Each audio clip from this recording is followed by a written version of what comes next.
Siervo de Dios, Enrique Yo. Que un empresario sea santo, rara excepción a la regla. Tira el dinero al diablo y es contagiosa su fuerza. De devoción a María, Enrique Yo dio lecciones. Y dejó huella, su vida, de claro amor a los pobres. Su oficina era una nave con rumbo al necesitado. Rara excepción a imitarse, que un empresario sea santo. Escrito por Carlos María Romero Sosa. Hola, ¿cómo están? Espero que muy bien. Comenzamos el programa Enrique Yo Camino a la Santidad. Nos conectamos hoy a través del mail info@radioamadeus.com.ar y si no también pueden mandarnos mensajes al WhatsApp 11 30 98 1000. Pueden encontrar más sobre la vida de Enrique Yo en su página oficial, que es www.enriqueyo.com, y también en las redes sociales, en Facebook y en Instagram. Y ponen Enrique Yo Oficial y allí pueden entrar, pueden dejar comentarios y pueden ir viendo todas las publicaciones que día a día se van colocando. El programa Berazategui Conecta le hizo una entrevista al padre Francisco Urbanija, sacerdote de la Iglesia de la Sagrada Familia de Berazategui. Y así nos hablaba de Enrique Yo. La Santa Sede ha estudiado la vida de Enrique Yo y ya lo ha pronunciado como siervo de Dios y venerable. Ahora, para que el proceso prosiga hacia la canonización de ser un santo, necesita un milagro. La persona que ve que está en grave estado hasta que pueda morir, porque los remedios y la medicina ya no tienen nada para responder. Entonces ahí, y es bueno que la gente lo sepa, se dirige al siervo de Dios Enrique Yo para que él haga algún milagro, para que lo salve de esa enfermedad grave y lo sane. Eso sería un milagro. Eso es un paso para que pueda ser beatificado, porque es el peldaño anterior a la canonización de ser santo. A pesar de ser director general de la fábrica de Rigoló, quería ser un obrero más, no quería tener una distinción, yo soy el director y yo soy el que mando. No, yo me hago semejante a ustedes y hacer el bien a las familias y a la sociedad en la cual estamos trabajando. Un orgullo, y Berazategui se tendría que percatar de esto. Tenemos un siervo de Dios que puede ser santo.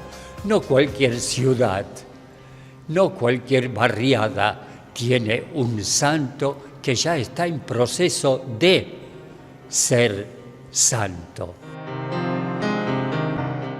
Uniapac y ACDE evocan en mí el recuerdo del empresario argentino Enrique Yo, uno de sus fundadores, cuya causa de beatificación pude promover cuando era arzobispo en Buenos Aires. Les recomiendo que sigan su ejemplo y para los católicos acudan a su intercesión para ser buenos empresarios. Y después de las palabras del Papa Francisco, poniendo como ejemplo a seguir a Enrique Yo, vamos a escuchar las palabras de Sara Crito de Eiras, nieta de Enrique Yo.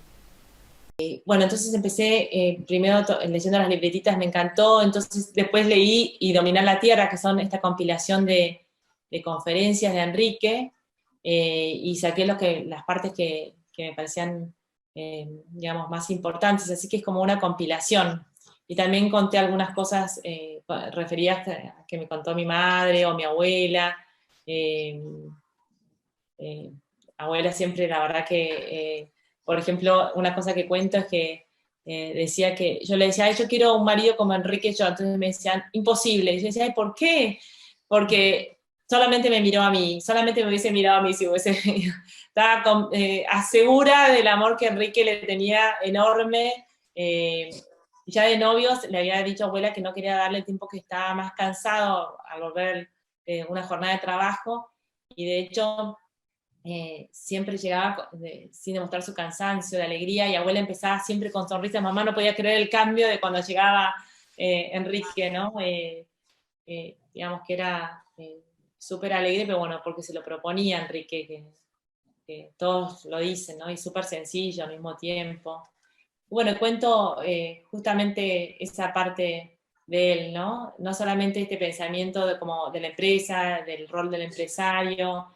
Y también otro tema que toco es el desarrollo, que está justamente dentro de las conferencias compiladas en Y Dominar la Tierra, está la de Y Dominar la Tierra, que habla todo del desarrollo humano, que es lindísima, porque tiene comparaciones, bueno, habla de todas las vocaciones del hombre, pero tiene comparaciones muy lindas sobre el desarrollo, por ejemplo, la de los andamios, que dice que por más de que este mundo sea algo pasajero, digamos, porque luego va a ser la nueva tierra al final de los tiempos, con los nuevos cielos, no porque sea algo transitorio vamos a tener que trabajar, digamos, mal, sino que hay que hacer andamios como si fuesen andamios seguros, que faciliten el trabajo, que sean cómodos para trabajar, ¿no?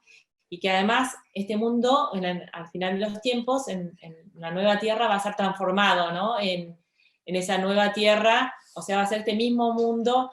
Por eso, bueno, llama a este trabajo, a este hecho de que el hombre está puesto en la tierra para trabajar, hacerlo bien, ¿no? Para servir a más gente, y bueno, para que todas las personas tengan un mínimo de condiciones dignas y de sus derechos respetados, ¿no? Así que bueno, él trabajó eso para paliar las necesidades, dando trabajo bien remunerado. En un momento también, lo puse en el libro, trabajó desde 1959 hasta poco antes de dejar, trabajó en la comisión para fijar los salarios de las personas, y ponen muchísimas condiciones, ¿no? Para cómo fijar los salarios de los más de 3.000 trabajadores de las cristalerías Rigoló. Eso está en los anexos. También, bueno, hay una anécdota también con los sindicatos, que en un momento tuvo una comisión interna comunista, y habían dos empleados que habían dejado de asistir al trabajo porque habían sido detenidos por daños a unas vías en una huelga que no había sido porque Cristalerías Rigoló. Entonces, no sé si me estoy yendo por las ramas, pero bueno, eso del libro hay un montón de cosas más, pero cómo Enrique manejó todo eso, diciéndole a los sindicatos que se pongan los pantalones largos, y la verdad que era muy admirado, incluyendo por Carlos Custer, que es uno de los sindicalistas que trabaja en Cristalerías Rigoló. Pero bueno, hay un montón de material. También les recomiendo el libro Viviendo con Alegría, que es lindísimo, que son 400 personas que lo conocieron y que están resumidos sus testimonios. Bueno, las conferencias de Enrique son lindísimas, en Dominar la Tierra, y está el Instagram, Enrique Sho Oficial, y en la web, enriquesho.com, pueden encontrar audios, las conferencias, libros, y el último video con Facundo Arana está en el YouTube, Enrique Sho Oficial, que es muy cortito y muy lindo, de 12 minutos, que se hizo para el centenario hace pocos días, ¿no? Es el último que se hizo. Toda vida puede ser una historia, aunque algunas vidas son historias extraordinarias. Por muchas razones, la de Enrique Sho es una de ellas.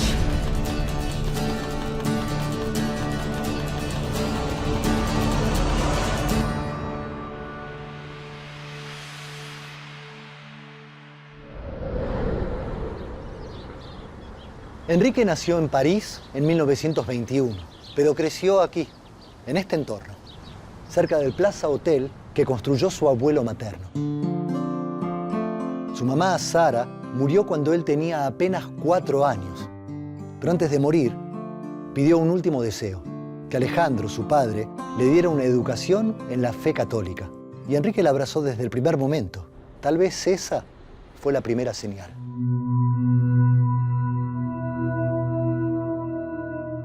Desde chico, teniendo una devoción eucarística, rezando y encomendándose a Dios, y yo creo que sin duda es por los genes de su madre y también su tío, el padre Adolfo Torkins, que era sacerdote salesiano.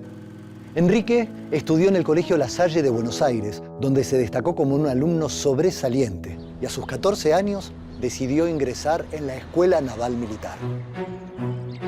A su padre no le gustaba la idea de una carrera militar. Quería que su hijo se preparara para dirigir las empresas familiares. Pero Enrique tenía un objetivo. Quería fortalecer su carácter para cumplir una misión que intuía, aunque todavía no la tenía muy clara, y sentía que esa experiencia podía ayudarlo. En los cursos era un tipo destacadísimo, 2 o 3 años menos que los demás, y rápidamente lo superaba, era un tipo distinto. Enrique amaba leer, y un día en el verano de 1939, casi por casualidad, se cruzó con un libro que le cambiaría la vida. Un libro que hablaba sobre el rol y las responsabilidades del hombre cristiano. Todos los santos se adelantan a los tiempos, y creo que la doctrina social de la Iglesia iluminó a Enrique Llo, el siervo de Dios, para plasmar su trabajo también como un compromiso social y de desarrollo y dignidad para todos.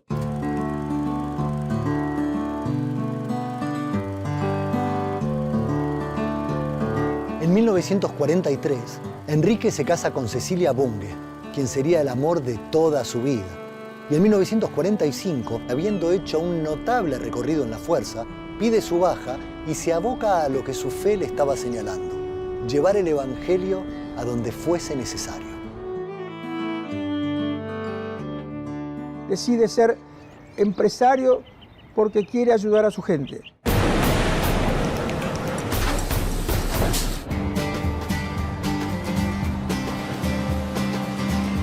Entre estas mismas paredes y bajo este mismo techo, Enrique se pone un overol y aprende el oficio de la cristalería como un trabajador más. Pero no era un trabajador más.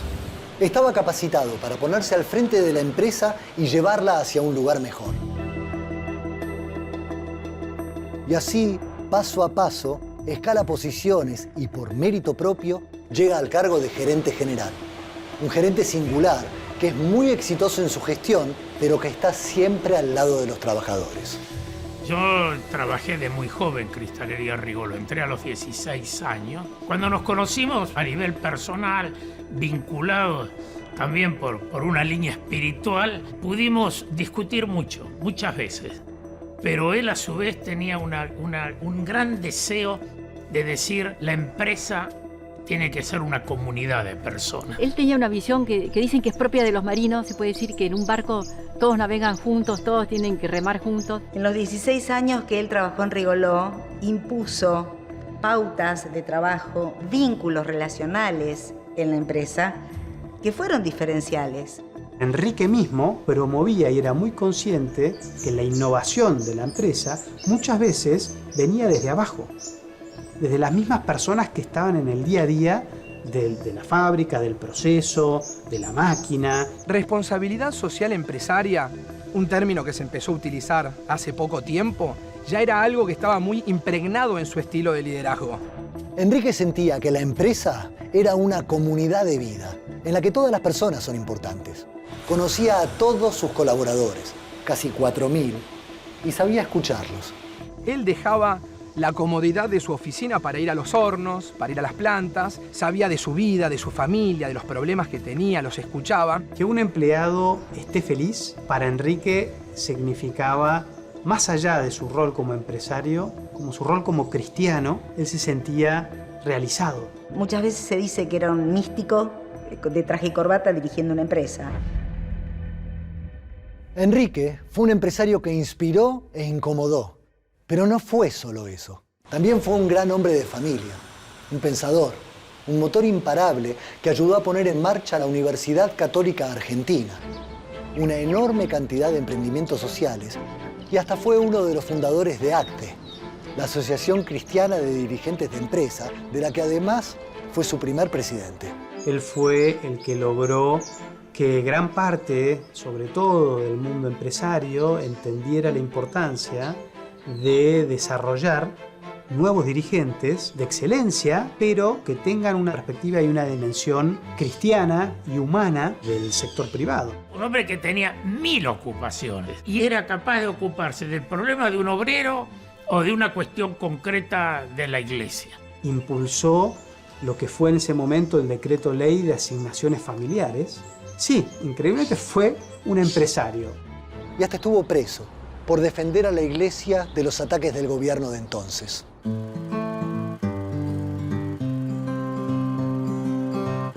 Cuando yo era chica no me daba mucha cuenta.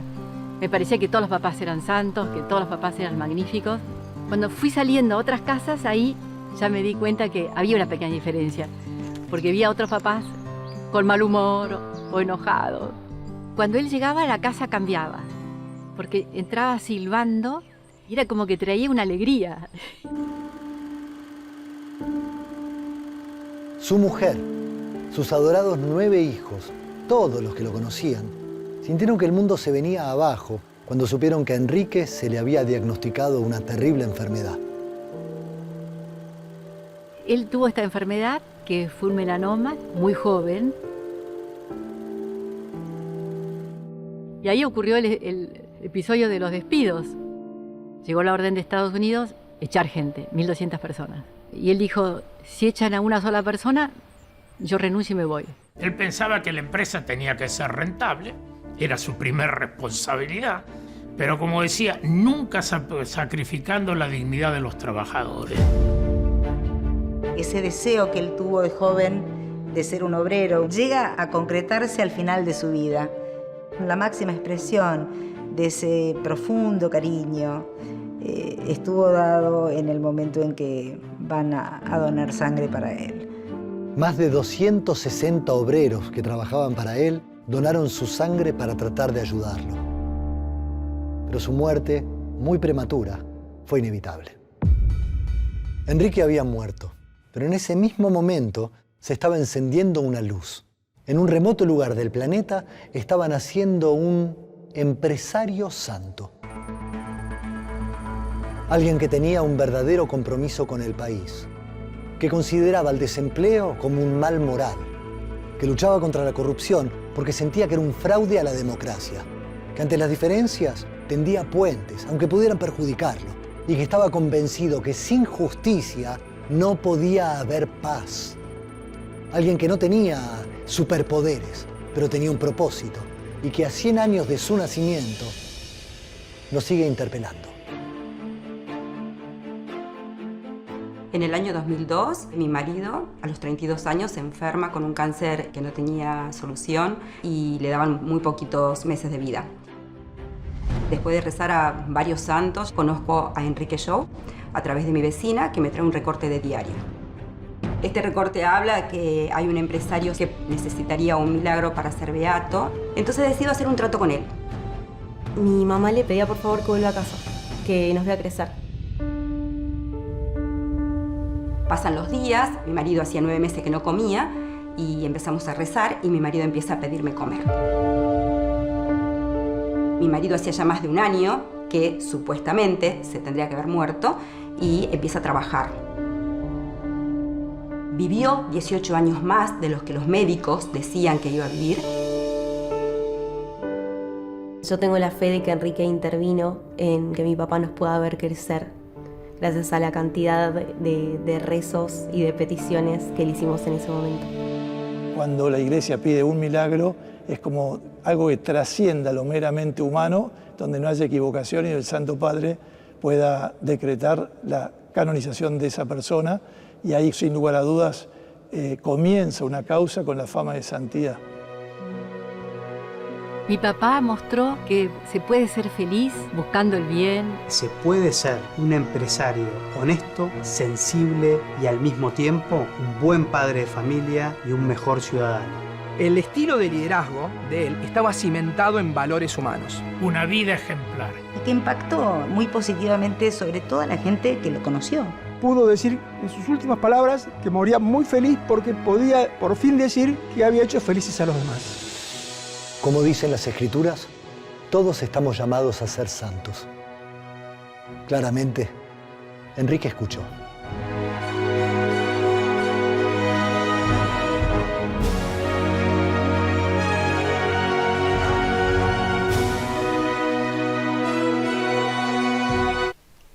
como decía Sara Crito de Eiras, que nos estaba contando sobre los libros que tenemos sobre Enrique Llo, libros que ella escribió, Un empresario en plenitud, Enrique Llo y su eficaz desempeño.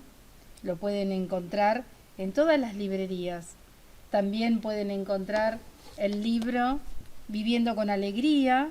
Son testimonios y breve biografía de Enrique Llo, escrito por Sara Llo de Crito, hija de Enrique. ¿Qué les parece si después de haber escuchado este video realizado con el actor Facundo Arana, vamos a un corte y enseguida regresamos con más Enrique Llo, Camino a la Santidad?